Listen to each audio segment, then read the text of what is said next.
Gayle's overall appearance has always been one of her main things. She doesn't want to be seen anywhere, even by me, without looking as good as she can.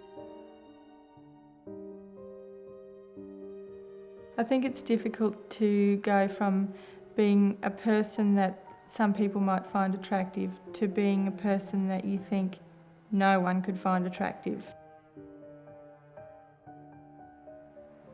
Oh, Mac's amazing for such a bloke. It's very difficult to explain to someone where to put something without pointing. But maybe one semi-disaster, but other than that, pretty good, really. Learning to do all the girly things for Gayle, like all the things that us boys sit there and sort of wait for and that. Yeah, I mean, they're not as hard as they look, I don't think. Gayle sort of ran me through a few pointers and that with the mirrors and all those sorts of things, and now it's getting fairly easy to do, yeah.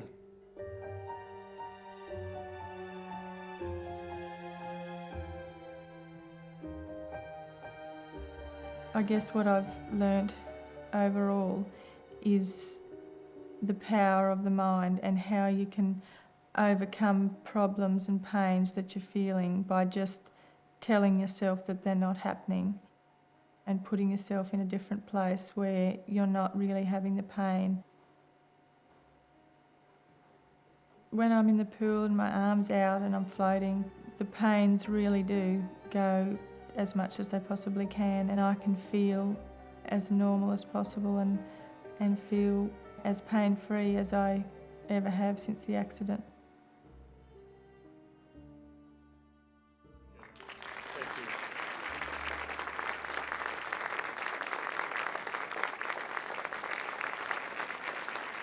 I've learned that life can be changed in a matter of minutes. I've learnt that you should always leave loved ones with loving words, as it may be the last time you see them. I've learnt that either you control your attitude or it controls you. I've learnt that no matter how bad... Cantaur Park is 28,000 acres, just north of Moranbah. It runs about 2,500 Droughtmaster cattle, but the last few years certainly haven't been running anything like that. We got back to about 500 head during the drought, yeah. The rain came about 4 weeks ago, and it's amazing what a bit of Mother Nature can do. The transformation is just unbelievable. Within a month, the grass was just jumping out of the ground, whereas before it was just absolutely bare and dust, and the cattle were eating all the bushes. Now they've got grass up to their eyeballs. Between Mac and I guess we've got about 25 horses. We moved to Cantaur Park about 2.5 years ago. It's owned by my dad and my sister's company. Mac and I moved there and took over management of it. Basically, it was just Mac and I. That was the beauty of the whole setup, you know. It was us. We did everything together. When we first met, Mac was quite young. He's 3 years younger than I am. And I think it was at a camp draft, and I think in particular I was attracted to Mac's friendly face and gorgeous smile, I think. Yeah, I think what attracted me to Gayle was she was by far the most beautiful person around the area at the time, and I didn't think I had much chance, but yeah, we just got talking and one thing led to another. I was pretty fussy, and he seemed to fit the quota.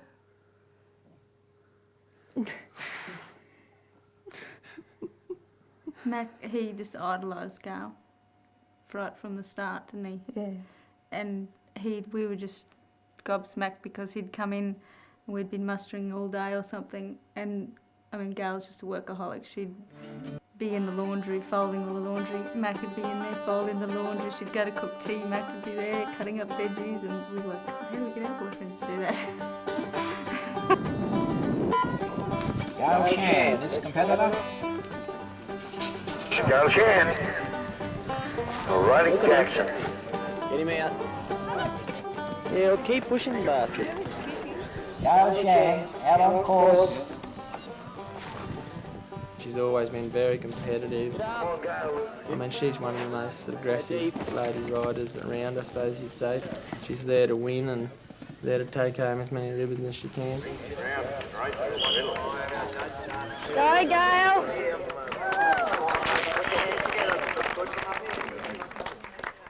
When I got to realise that Gayle and Mac were getting really serious with their relationship, I was just so thrilled. Look at that, yeah. Fantastic. Our wedding day did symbolise, everything. It was finally Mac and I coming together. Mac and Gayle, you've declared before... Those vows that we said, no one could have possibly known what was 3 years down the track for us.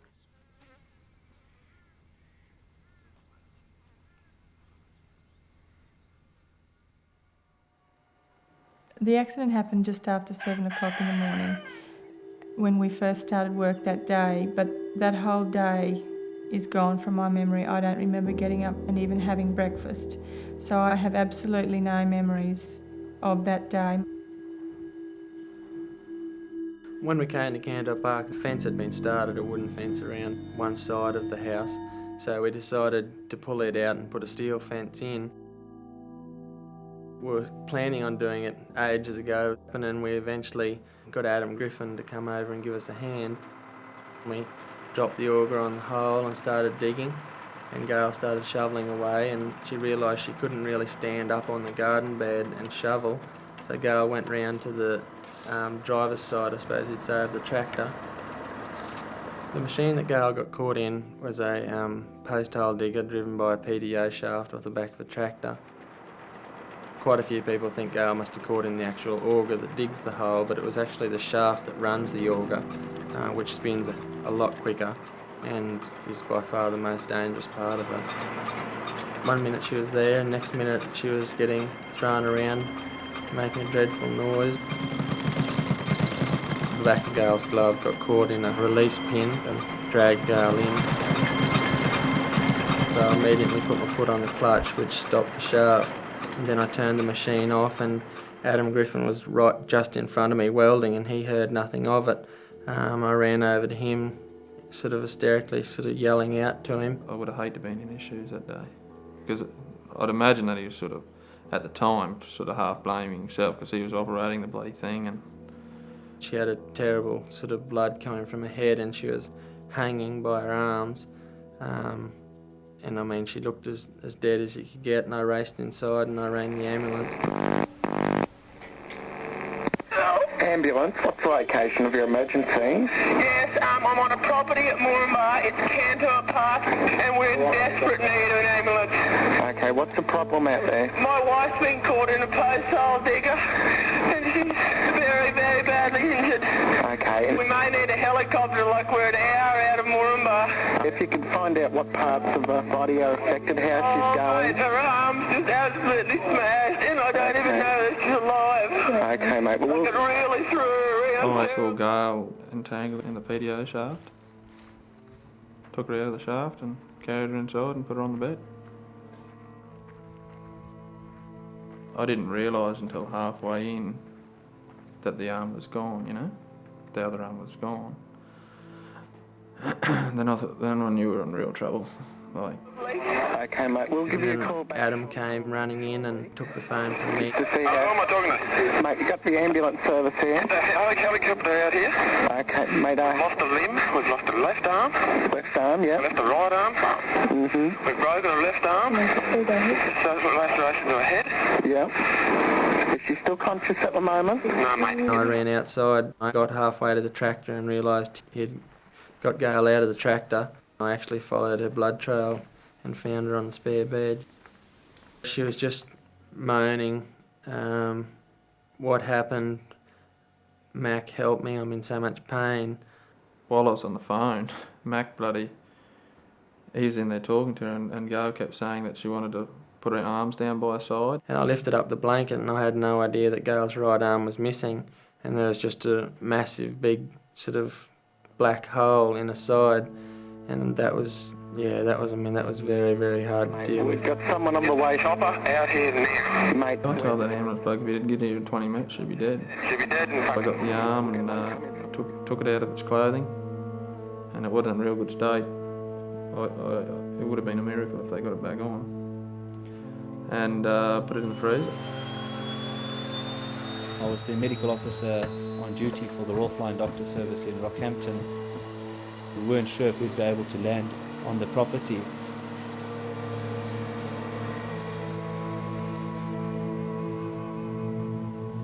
The helicopter rescue service from Mackay was activated and asked to respond to the property, as well as the Murrumbidgee ambulance crew with the Murrumbidgee doctor to respond. We knew that it was going to take over an hour for each of us to get there. My fiancé Rob and I live on Glenavon Station, which is approximately 15 kilometres from where Gayle and Mackie live. According to Mac, on the morning of the accident, it was Gayle's suggestion that they rang me, which is amazing. But Gayle did know that I was a nurse, but it would be over 20 years since I've practiced clinically. After the phone call, Rob raced to get the vehicle for me, and I went to the telephone in the office to ring the Flying Doctor Service to gain authorisation to administer either morphine or pethidine to Gayle when I got to the site. I asked Adam to go and get the Flying Doctor kit out of the back of the four-wheel drive. I asked Mackie to bring me a telephone and to keep that telephone for myself and the Flying Doctors. Until we landed on the property, I kept in constant contact with Robin via our satellite phone. She was able to give me feedback as to Gayle's condition, and I was able to then give her further instruction as to what to do. I had to locate the main offending blood vessels and pinch them off with my hands, because the one thing the Flying Doctor kit didn't have in it was,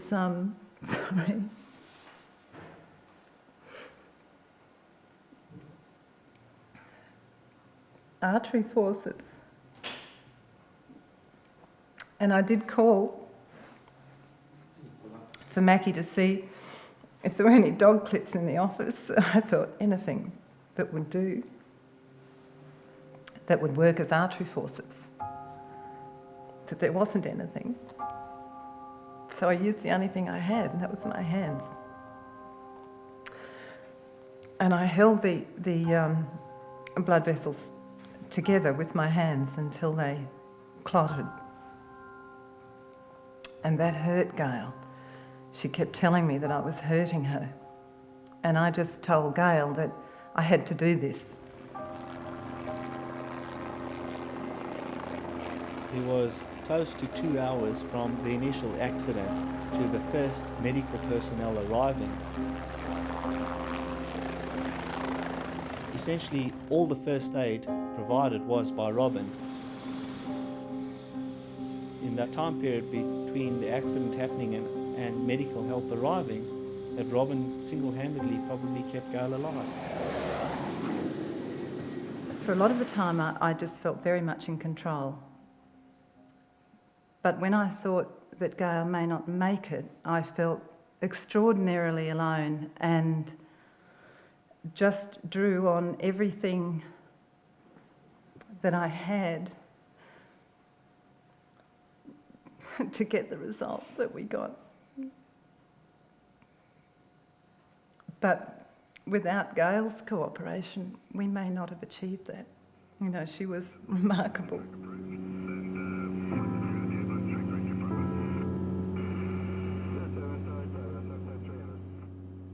First of all, they told me that I'd lost my arm, and all I could think of straight away was, okay, can I ride with one arm? Yes, I can. I know people that do. It'll just be difficult. When the doctors told us that the left arm was paralysed and, to their knowledge, irreparable,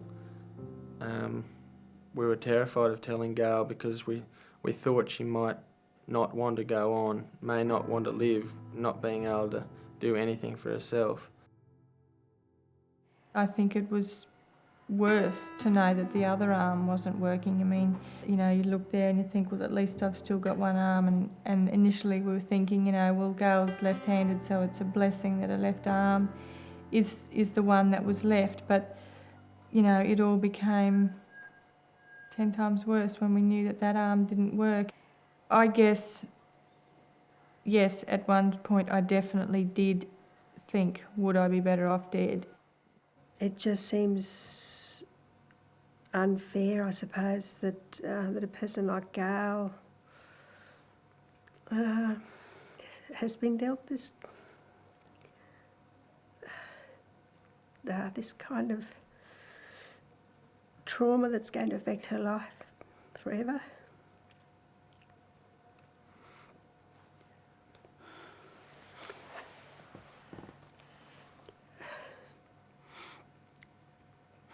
But I guess with time, it will help. Okay, I just want you to shrug your shoulders up in the air for me, Gayle. The right arm and the shoulder blade was absolutely ripped off the chest wall, yet extraordinarily, the nerves that used to supply that arm were all normal. And yet, on the other side, we had a healthy looking arm, and yet every nerve that supplied that left arm was completely destroyed. So this was a most unusual injury and one that we'd never seen before. So we harvested the ulnar nerve along with its artery and vein, and we used it as a graft, as well as the nerves from the leg. We hooked those grafts onto the nerves that used to supply the right arm, swung them around in front of the neck, and hooked them up onto healthy nerve in the left arm. Do you have any feeling in the thumb? No. What about in these fingers? Any feeling at all? No. And what about up here on the forearm? Is there any sensation? No. Any here? No. We won't see anything happening in the left arm for at least a year, and then even longer once it reaches along the arm into the muscles of the arm, and if we're lucky, the muscles of the forearm. I hope to be able to get muscle function back in the top of my arm, at least to be able to hold it up, and anything after there would be a bonus. Whether I would be able to get movement in my elbow would be a huge bonus. Throughout the time she was in hospital, she amazed all the staff and myself that she remained so optimistic about the future. It was extraordinary to see.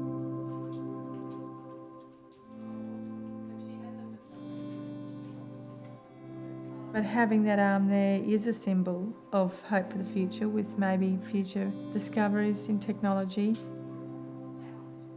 I wouldn't certainly rush out to remove it now that I'm more aware of what other options are available to me.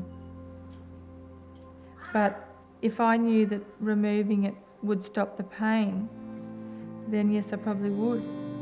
But I know that it won't stop the pain because this arm's removed and the pain is there.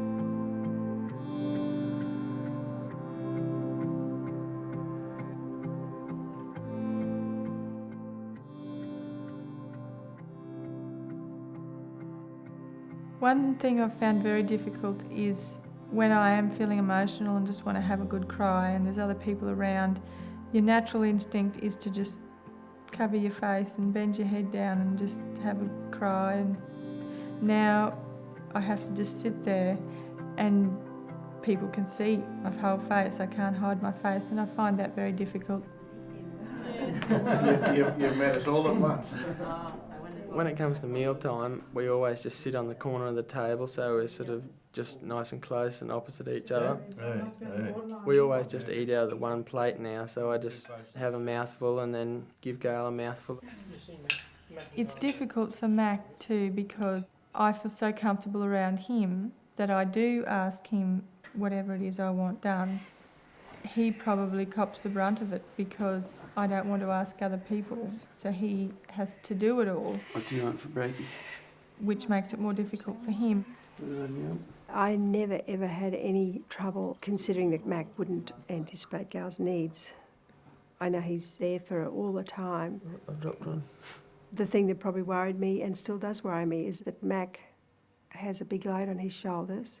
Is that tender in there when I press in there? A little? Yeah. Okay. What about the one below it? Not too bad. Okay, and back to your upper back, you can really feel it in there.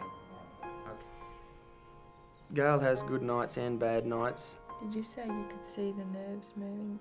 Yeah, when I pull them up. When we get the bad nights, it could be anywhere from a dozen or more times. She just has to wake me up and move her arm or give her neck a rub or sort of stretch her arm or something. Tightens up across the front of your neck.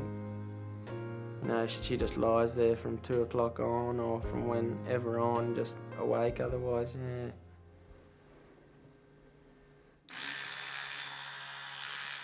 I can't let it get on top of me. Once I start to let it really affect me and I just lie there and start grimacing, it makes it so much worse and it gets stronger.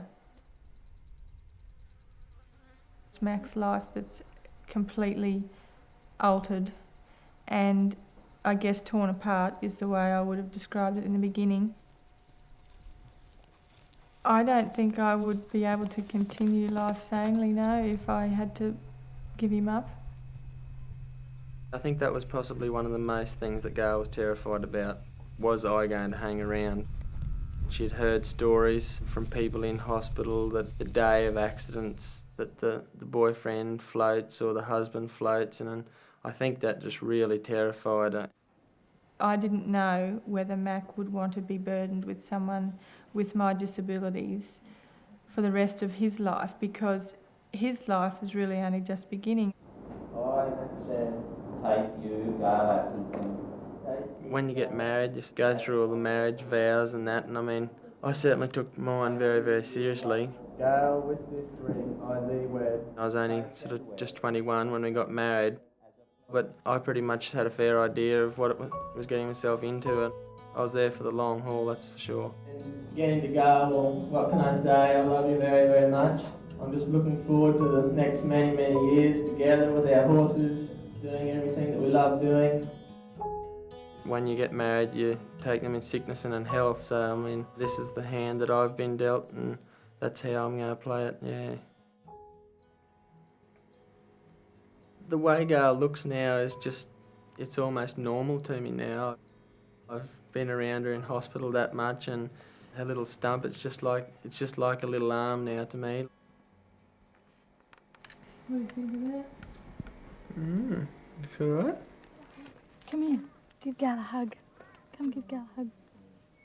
Okay. We're both still very keen to have children. Give Gayle a hug. Come give Gayle a hug.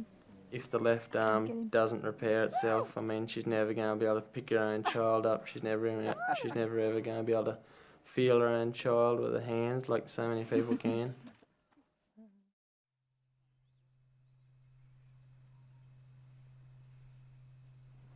It is a bittersweet thing to be with the horses. I think they sense that something's different about me, but at least I can be there.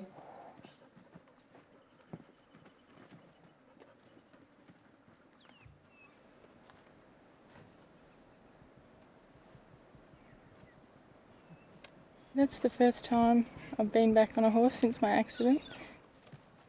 I just decided to do it at the spur of the moment and Mac said, righto.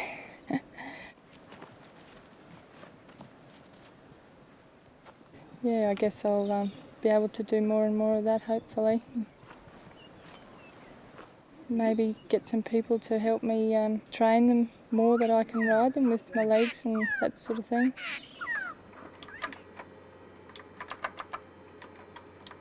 Gayle has shown all of us, I think, that she has the strength to cope with anything that's dealt to her. Are you going to take it? Yes, I will. I think I've been born and bred the way I have to be able to take it. A woman is like a tea bag. It's not until you put her in hot water that you know how strong she is. And although we mightn't like to be referred to as tea bags, I think what it says is very true. The handles are like normal. I'm getting so much better now that I am able to do more and more each week. We're getting back to the stages now that we are able to do things together.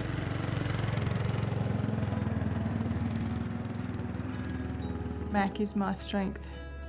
He's my strength to make me feel that I should stick around and continue to try and have a fulfilling life. We love each other so much, and it's always been such a sort of special relationship between us. We know that we've still got each other and we're still going to live more or less the dream life that we always knew we would. A lot of people would want what we have because we're very lucky to have each other and to feel about each other the way we do. Everybody has their ups and downs, but Mac and I, we get through that and we just want to be with each other.